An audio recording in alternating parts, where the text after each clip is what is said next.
Hello, my name is Allison Hicks and I am a Qkids teacher.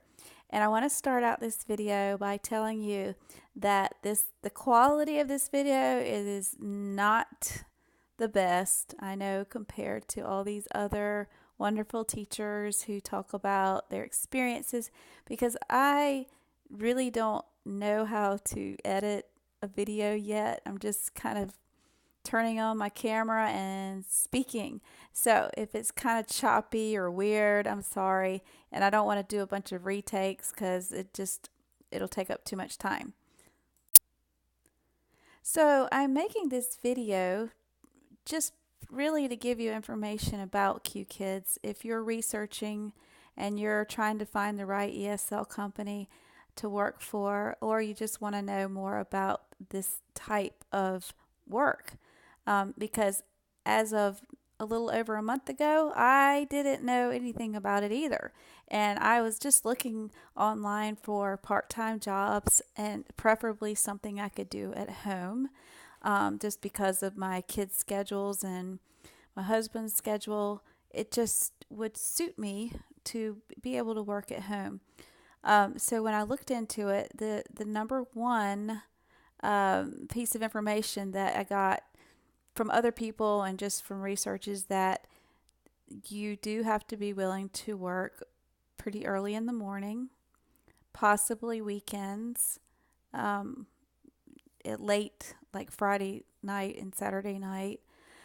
So I was okay with that, because I know it's not every single Saturday night or every single Friday night. The way I set my schedule right now is I do work Friday nights and Saturday mornings, but I do not work Saturday nights and Sunday mornings. So I love the fact that it's flexible.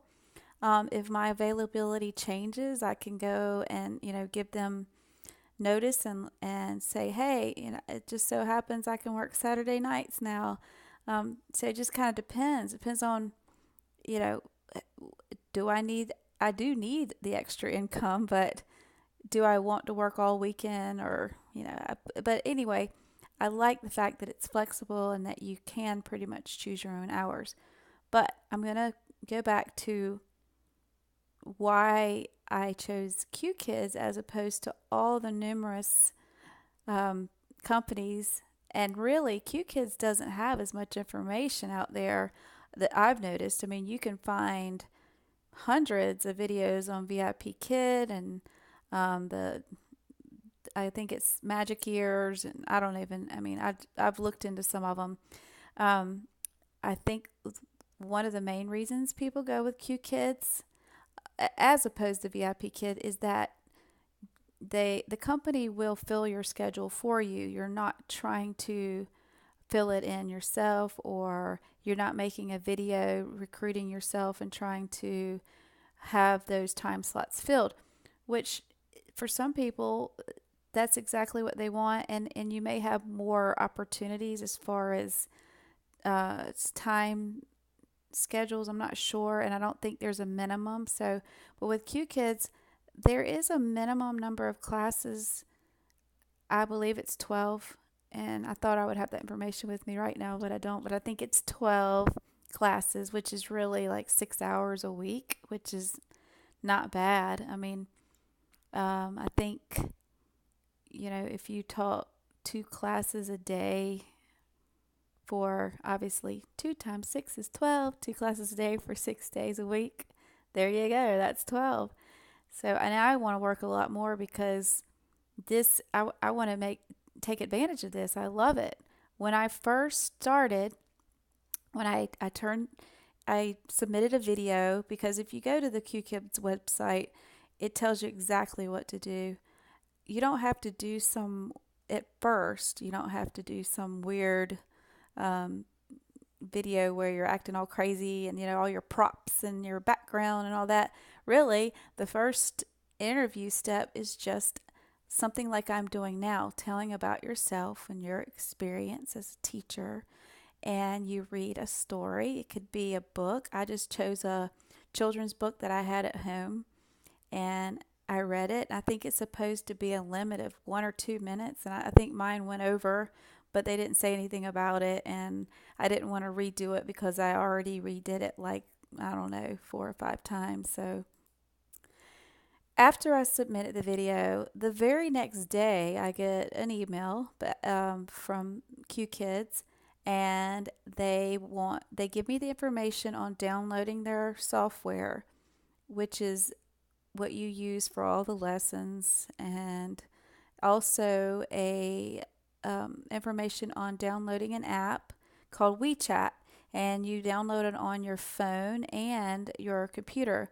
So I've it's been helpful to have it on my phone because I'm not always at my computer. And from what I understand, QKids is going to actually have an app pretty soon for the scheduling, which is going to be really nice because right now you log into their software to find out your schedule and your pay and your bonuses and all that stuff.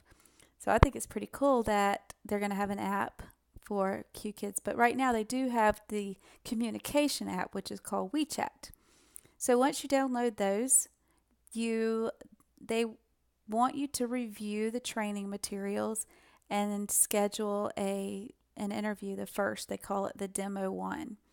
And so for that one, just to make a long story short, you just go over those training videos, get familiar with the software, go into that practice room.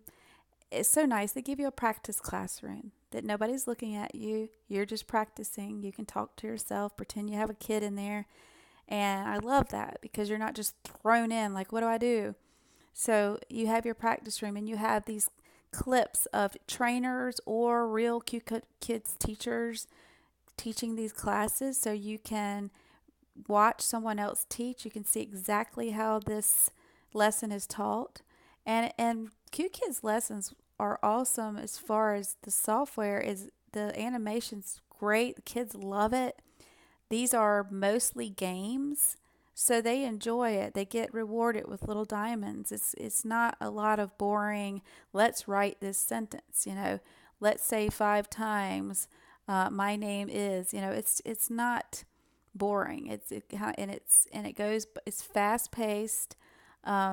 They give you everything you need. It goes by pretty quickly, and you can interact with the kids. You have the freedom to bring your own props if you want, but it's not like VIP Kid where you have all these props and you don't need the whiteboard. And unless you're teaching phonics, you may want to have a whiteboard. But as far as required props, I don't think there are any required props that you would have to have. I use props only kind of during the introduction part because you have about 5 minutes there where you're trying to, get to know the kids. And so I will show them some of my little props, I'll show you. I'll do another video with that because that would take forever. But anyway, so that first interview is scheduled, and it's normally late at night. It's normally around, I would say, between 9 p.m. and 11:30 p.m. because in China, that's actually 9 to 11:30 a.m. You have to remember we're 12 hours behind China, or at least this part, Beijing, is where Qkids is based out of, I think. I'm pretty sure. So the first interview, they are going to ask you to do a speed test on your computer. For me, this was an issue at first, and I was actually kind of scared that I wasn't going to get hired. Really, I was scared because my internet service was not very good at all. I got an Ethernet cable, and it kept freezing up on that first interview, so we actually had to reschedule it. Thank God we could reschedule, and she didn't just say, this is not going to work. So I had a technician come out to our house. We ended up moving our router so that I could plug my Ethernet cord into the router, and it's in my office with me. And it made a world of difference. They're looking at the pings because you'll do a speed test on the software, and it'll show how many pings. It'll show with the pings, my trainer told me that I needed to have around 80, but I've never had 80. It's been kind of around 95, 100, which has been great. I've never had an issue with connection at all, and they were fine with it. They went ahead and passed me on that first interview. So don't if you don't have 80 pings and you're told you need them, I wouldn't worry about that. If you have 300, that's an issue because that's what I had at first, and our screen kept freezing, and there was no way she could interview me. So before you do anything or put any work into it, make sure your internet speed is it will be able to work for Qkids. So we did so, and it tells you on the training videos how to do the speed test, the audio test, and the video test. So they will ask you that. Your trainer will ask you that on the first interview, and as well as how to use some of the tools. And she will also ask you to go through each of the games in the practice room. So when you get access to that practice room, you need to go through all those games, because I did not do that so much, because I was told, or maybe I read wrong, that all I had to know was the tools in the classroom and how to highlight. So I felt very unprepared. And we had even rescheduled the interview, and I was like, ugh. But somehow I passed it. But I wouldn't recommend going into an interview and not knowing those games inside out. If you have to spend extra time, it's worth it. It's worth it not to, you know, get in there and not remember how to do a game, or not remember how to. And you don't have to be perfect. They will guide you, and they will, because you can't remember everything. I mean, I don't even remember everything, and I started, watching these videos over a month ago. It's just be familiar with it. It shouldn't totally catch you off guard. So then after that interview, I was scheduled a day or two later, the second interview, which is really the final interview as far as one-on-one connection with your trainer. So I had a different trainer, and the one that I was assigned for the second or demo video is the one that I still have. So, and she's great. When we started the interview, I was super prepared this time.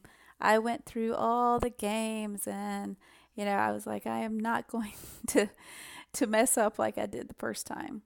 So I got familiar with the games, and she asked me several questions about why I like teaching, what's my experience, those kind of questions like you would get as an interview for any teacher. And then so after that, we went over basically the mock lesson. So I was the teacher and she was the student. So I had to teach her as if I were teaching a 5 or 6-year-old.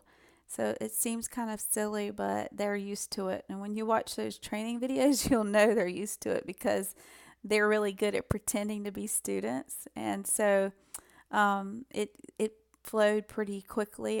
It was fine. She would stop me when she wanted to give me some advice, or she would give me praises if I did something she liked. So it was nice. It was a good, informative interview.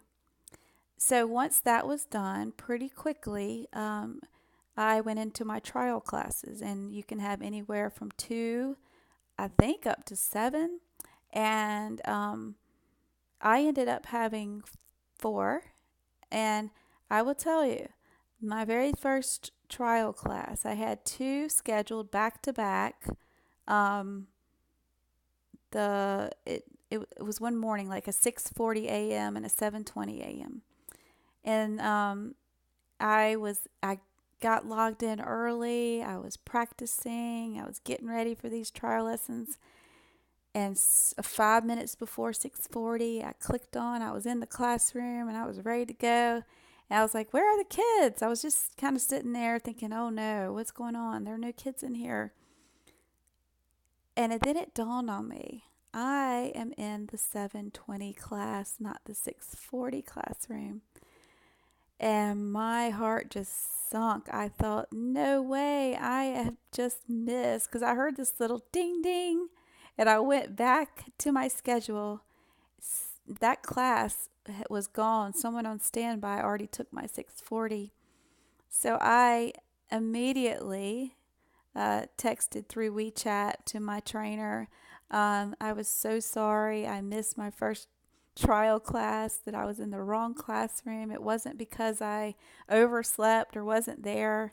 And she was so understanding. And actually, the class coordinators removed it from my schedule. They didn't count it against me in any way.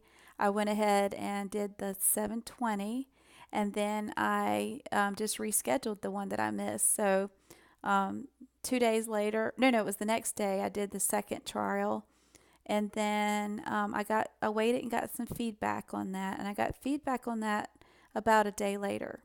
And then after that one, uh, she scheduled my next two trials. And my next two trials were 2 days later. So after those two, they happened to be on a Friday morning. And my trainer, I don't know if all of them do this, but mine doesn't work on the weekends. So I didn't hear back until Monday morning, pretty early. But it was good news, because I did not have to do any more trials, and they hired me as a Qkids teacher. So once that was done, very quickly they sent me an email giving me all the available time slots that I could request for my schedule. And that's when I decided, I want to work these hours, I want to work these days. And it is a set schedule, meaning you pretty much have to commit to this every week. But they are very flexible as far as if you need a day off or a weekend off or whatever, if you give them plenty of notice. For instance, next weekend I'm going to the beach. So I let them know about a week and a half ahead that I can't work these days. And they replied back, thank you for letting us know. No problem at all. And so I think as long as you give them notice and you give them, the time they need to schedule, because there's so many teachers, I don't think it's not like you're putting anyone out by not being there. So as long as you're courteous enough to give notice. And if you just happen to, something comes up one day, they're also very understanding about that too. That hasn't happened to me yet, but I have heard from other Qkids teachers, like if you wake up sick or you have a kid who's sick and you just can't teach, then you immediately let them know and let them know why. And they're usually very understanding about that. So this video went on way longer than I wanted it to, and I probably talked a lot faster than I intended, but it was a lot of information to get into this one video. So this kind of covers the process from, the beginning to the basically getting hired. And so if you have any questions at all, I am going to somehow put my email address with this video, and I will also add my referral code, because if you use a referral code, then I can kind of be your connection to Qkids. So thank you, and I will probably make another video at some point to show you the little props that I use during the introduction time, because there's about a 5-minute period there between when you first log on and the class starts, and I'll talk about that next time. Thank you.